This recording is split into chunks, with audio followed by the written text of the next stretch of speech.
आज मैं बात करने जा रहा हूँ कुरुक्षेत्र वेब सीरीज के बारे में, जो कि हाल ही में नेटफ्लिक्स पे रिलीज हुई है। और हमें इस वेब सीरीज का पहला सीजन और 9 एपिसोड देखने को मिल चुके हैं और ये सब बहुत ही बढ़िया है।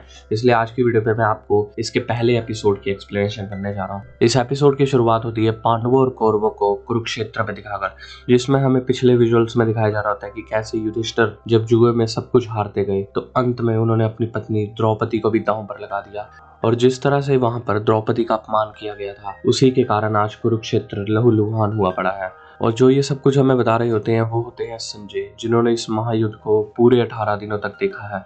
तब दिखाए जाते हैं हमें वीर अभिमन्यु, जिनकी उत्तरा के साथ शादी हो रही होती है मत्स्य देश में, जहाँ पर उत्तरा भी आ जाती है और वीर अभिमन्यु भी। और तभी हमें पांडवों को भी दिखाया जाता है। और साथ ही साथ संजय ये कह रहे होते हैं कि यहाँ सिर्फ अभिमन्यु और उत्तरा का विवाह नहीं हो रहा था, बल्कि ये उस युद्ध की शुरुआत थी जो कि अब कुछ दिनों के बाद कुरुक्षेत्र में लड़ा जाएगा। और तभी हमें वहां पर दिखाई जाती है गांधारी, जो कि कुरुक्षेत्र में आती है।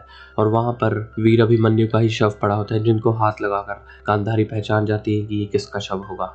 तभी हमें दिखाया जाता है वासुदेव कृष्ण को, जिनके पास जा रहे होते हैं गांडीवधारी अर्जुन। और वो जाके माधव से बात करते हैं कि अभी तक हस्तिनापुर से उनके लिए कोई समाचार नहीं आया। और तभी वहां पर पांचों पांडव और द्रौपदी भी आ जाती है। और फिर श्री कृष्ण अभिमन्यु को भी वहां पर बुला लेते हैं और इसके ऊपर परामर्श करने को बोलते हैं कि हमारे इतने शांति प्रस्ताव के बाद भी हस्तिनापुर अपनी हट से पीछे नहीं हट रहा, और अब आखिरी में अगर वो विनाश चाहता है तो अब यही होगा। वहां पर दिखाया जाता है संजय और उनके मित्र पुरोहित। संजय और उनके मित्र भगवान कृष्ण और पांडवों के पास ही आ रहे होते हैं हस्तिनापुर के बारे में उन्हें समाचार देने। और दूसरी तरफ दुर्योधन धृतराष्ट्र से आशीर्वाद मांग रहा होता है कि वो उसे विजय श्री का आशीर्वाद देकर यहाँ से भेज दें।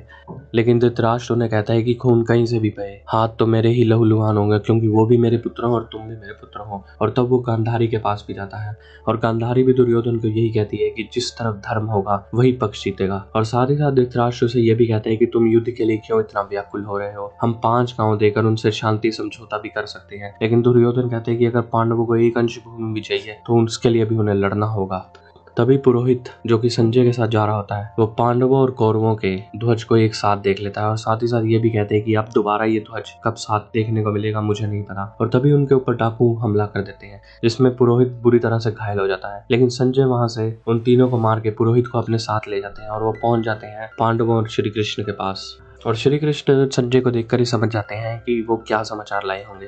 वो हालांकि उसे कहते हैं कि संजय आपको बोलने की कुछ जरूरत नहीं, हम समझ गए कि आप हमारे लिए क्या संदेश लाए हो। लेकिन संजय कहता है कि फिर भी वो समाचार सुनाना आपको मेरा फर्ज बनता है, इसलिए मैं जो भी बोलूंगा वो मेरे शब्द नहीं होंगे। और फिर अर्जुन श्री कृष्ण से कहता है कि अन्यथा अब हमें युद्ध ही करना पड़ेगा। तब वो कहते हैं कि हाँ, अब हमारे पास और कोई रास्ता नहीं बचा है। लेकिन वो कहते हैं कि हम कौरवों से जीतेंगे कैसे, क्योंकि उनके पास तो पितामह भीष्म है। और ये सब बातें युधिष्ठिर अर्जुन से ही कह रहा होता है। तब अर्जुन युधिष्ठिर से ये भी कहता है कि पितामह भीष्म तो उस दिन भी थे जब द्रौपदी का वस्त्र हनन हो रहा था, लेकिन वो तब भी कुछ नहीं बोले, तो फिर ये किस तरह से हमारे अपने हुए।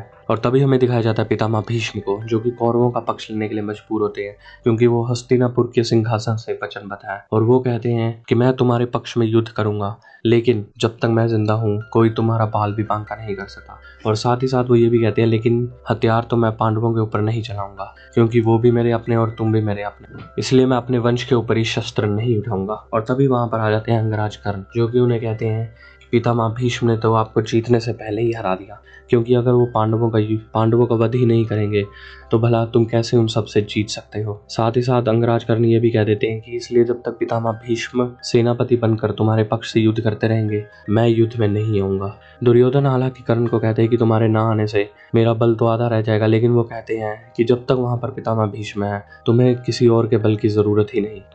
पांडव अभी भी शांति प्रस्ताव के ऊपर ही विचार कर रहे होते हैं। तभी वहां पर द्रौपदी आ जाती है और वो उन्हें याद कराती है कि लगता है ये पांडव इतने सालों में सब कुछ भूल चुके हैं कि कैसे दुशासन मुझे पालों से खींचते हुए उस सभा में ले आया था और वहां पर उसने मेरा वस्त्र हनन करने की कोशिश की थी। श्री कृष्ण उन्हें कहते हैं कि ये लोग महान हैं, इसलिए अभी भी शांति प्रस्ताव करने की सोच रहे हैं, क्योंकि युद्ध में तो सिर्फ विनाश ही होता है।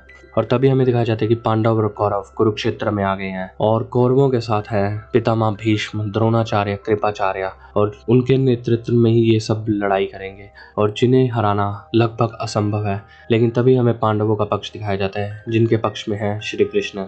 और ये एपिसोड खत्म हो जाता है संजय के बारे में ये कहते हुए कि ये युद्ध का पहला दिन है, अगले और 17 दिन तक मैं इस विनाश को अपनी आंखों से देखूंगा।